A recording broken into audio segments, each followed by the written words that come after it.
Okay.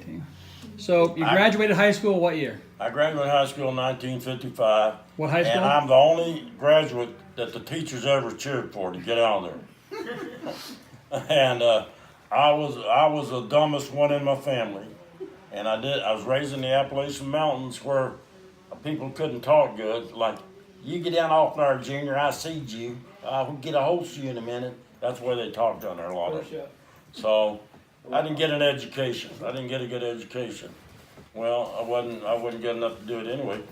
But anyway, when I got out of high school in 1955, I come to Norwood because my father was out here. There wasn't any way to make money in Millers Creek, Kentucky, or Estill County, one of the poorest counties in the United States. So I come out here and got a job with my dad, same place my dad worked, U.S. Printing.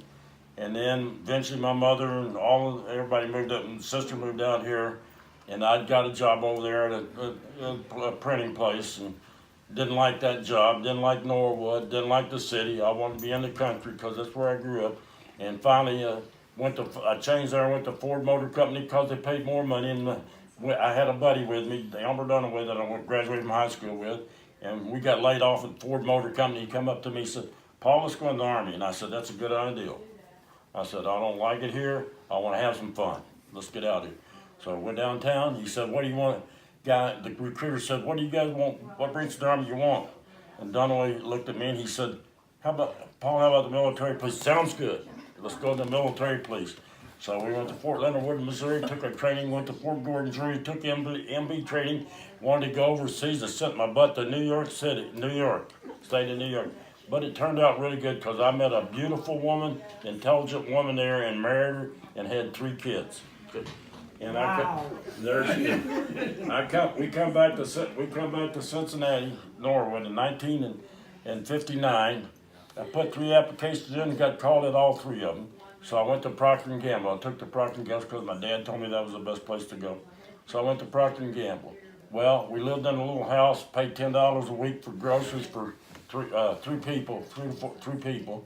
And then in 2 years after being here 2 years, I decided I wanted my own home. I didn't want to rent. I didn't want to pay rent. Rent was too high. It was $55 a month. I wasn't going to pay that forever. So I went out and bought me a lot and had me build a house, and I had my mom's cousin to help me build it. He was a carpenter. He built the house, and I got it real cheap. It was a 3-bedroom, full basement, fireplace, big living room, dining room, kitchen, and a bathroom. I had it built for $14,469. That's what the total cost, everything. So that wasn't big enough because I come out of the mountains of Kentucky, and I was a farmer, a dairy farmer. My dad had a dairy farm. We were sharecroppers, didn't have any money. And I decided I wanted more land. So I went out and bought 5 acres of land, finally built me another 2-story wing farmhouse on that land. Built a barn there for my bird dogs, and I started training bird dogs and breeding bird dogs, and I got interested in genetics. That's when I got interested in genetics. And I started breeding bird dogs and selling them. And I learned about genetics. I did learn about genetics because I studied it a lot. When everybody else was sitting around watching television, I was in the magazine studying genetics. And in the meantime, when I come here, I was an athlete. I pitched baseball for my high school team, pitched baseball in a tobacco league, pitched baseball for different teams, different things. And I was a pretty decent athlete. Hard head, but a good athlete. Decent athlete. Went to New York, pitched for my Army team. And we had a good winning team. We played the schools, we played places from all over, other Army teams and everything, local colleges and everything we played. And then I married my wife and come here. And when I come here, my point was I liked sports. So I got in the field house, I played basketball for Procter & Gamble, my company I worked for, and then I got in the field house league playing softball and basketball and everything. I played everything, which was the best league in Cincinnati at that time, the Fieldhouse League was. And I was coaching our softball team. We had a good softball team. Basketball team wasn't worth a crap, but our softball team was pretty good. I guess because I coached it, because I made it a good team. That would be it? No, I'm going on. And then I coached my son's baseball team, and we didn't lose a game. He was in C-ball, my son, his team. And then I started breeding cattle. I decided I wanted a farm. So my wife said, here's a farm that I like. I wouldn't care if you bought it if you want to. So we moved in the next year on a 65-acre farm, a good farm for cattle and horse. Any animal's good. It's an animal farm. And I started breeding cattle. Well, I bred some of the best cattle in the world, to be What's the honest. highest award did you ever won? Well, I with your won cattle? national championships. They wanted big How cattle. many national championships? I won one national champion. They wanted big cattle. I set a record for the size of cattle. I bred 5 cows that weighed over a ton. The average polled Hereford female at that time weighed about 1,000 pounds. And I bred bulls that weighed 3,000 pounds. I bred big animals, that's what they wanted, and I won shows all over, but the biggest show was my national championship show. And then I did that for years and traveled all over North America, Canada, everywhere in America, in the U.S. And then I decided I'm getting tired of traveling and showing cattle. So then what did Dummy do? He got into horses, and he started breeding horses. And he read up on horses. That's all he did. What kind of horses? Tennessee walking horses, the best riding horses in the world. There ain't nothing compares with them. If you're just going to ride, there's nothing other than the Tennessee walk. I started breeding Tennessee walkers, read up on them, and first mare I bought I paid $10,000 for it. My neighbors and my friends told me I was an idiot. I sold her first foal for $14,000. They eat crow. I bet they did. And so I knew what I was doing. And I bred another foal that become, her offspring never lost shows. I had 2 offsprings I showed out of her, and they never lost a show. One of them I sold, one foal I sold, and it became reserve national champion. Out of my mare, out of that mare that these guys made fun of for paying $10,000 for. And I've done a lot of things, and I've always liked to be competitive, and that's why I showed horses and did all that. But the main thing in my life was my wife and my 3 kids that I raised on the farm that turned out to be the best 3 kids in the world. They turned out to be the best 3 kids in the world, and I love them. And that's my story. Who are your kids?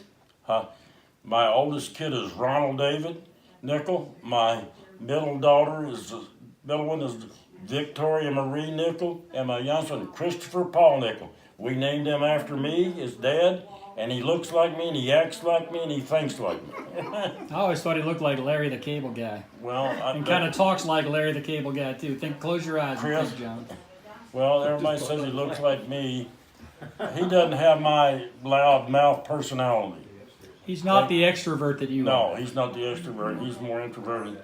And he doesn't tell stories like I do, and he doesn't lie like I do and stretch everything. Let's talk about Procter & Gamble real quick, because you kind of glossed over. How long did you work for P&G? I worked for P&G 13 years, 33 years. Never liked any of it. Didn't like working for other people.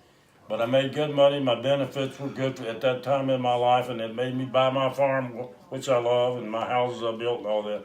That's the only reason I worked there. What was your jobs at P&G? What did you do? I started out as washing bottles, just a general laborer, and then I went to I went into the shipping department, and I did pickup, what they call pickup, putting little orders together for little trucks to deliver to groceries, and then I went on the clamp driver. That's drives that clamps some big soaps and loads of trucks from all over the world.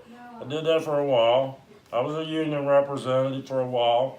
I was in everything that was a meeting. I was in all the meetings that we had with everything. I was a troublemaker.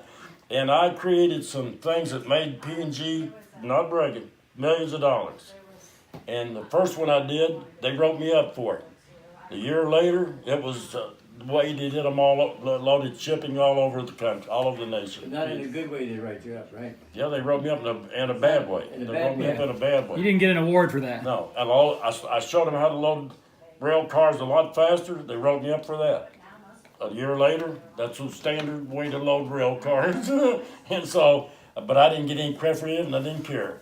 And I did some. I went in the office, sat down, and wrote down how to get more work out of the employees, and that worked out. I laid out a new warehouse for them to put in a computer grid. That worked out real good for them. So I've done a lot of things in life, and I'm You know, I never was a real bright guy, but I was competitive. So anything I did, I wanted to do it right, and I wanted to do it. I got into it. So, and that's my main thing right there. There's my main thing in life right there, my wife. Without her, I'd be nothing. I'd be in jail or prison or dead. If I hadn't married that woman, I'm satisfied I'd be dead. Because I was meaner than a snake. I got in fights in New York. I was the toughest guy in the army up there. Everybody knew me by my fighting. And I quit fighting one day when I borrowed a neighbor, fell in pieces of a sports jacket to go out with a girl, got in a fight and tore the jacket up and had to buy him a new jacket. I said, I'm not going to fight no more. It cost me money. I was a loan shark, and I rented a car. I made money while I was in the army.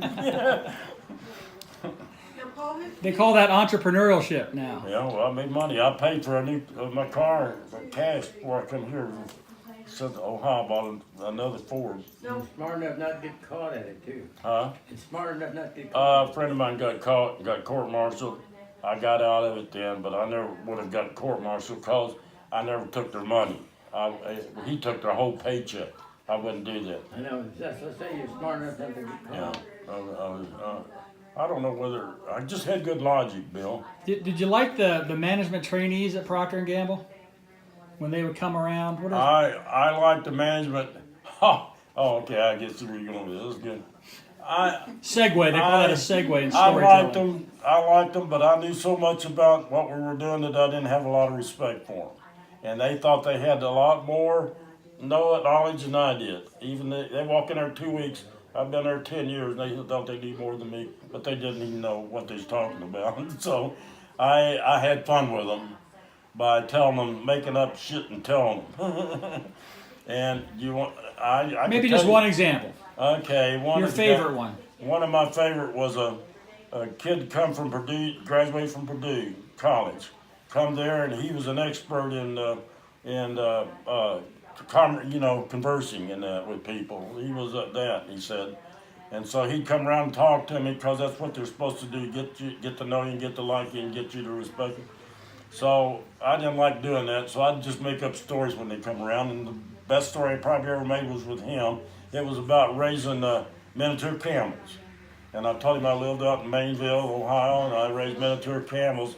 He said, why do you raise miniature camels? I said, well, if you ride a horse up the street there in Mainville, it's a crowded community. I said, nobody looks at your kids on a horse. You let them ride a miniature camel up the street. Everybody looks at them. And they said, well, where did you get the miniature? He said, where did you get the miniature camels? I said, I bought them over in the Middle East. And he said, well, how'd you get them here? And I said, well, you can't ship them by anything with a wheel on it. You have to fly them or you have to float them. So I said, we put them on the ship and brought them over that way, a bunch of them over here so I could breed them and my kids could break them and ride them. And he said, how tall were they? And I said, oh, they were about, I put my hand out and I said, they're about like that, about 4 or 5 foot high, tall. They're small, didn't weigh much, 500 pounds, 600 pounds, but the kids could ride them because my kids were little. And he said, if you couldn't roll them by wheel, how did you get them here to Ohio? And this is the last part of the story. And I said, well, I went up to River Downs at the racetrack and hired a bunch of jockeys to go out there and ride them back. And he knew he'd been had. And I said, it was so rough, I quit doing that and started raising Noggahs. I said Noggahs because Noggahide was a big business back then. I can't believe it. You're not the guy I thought you were.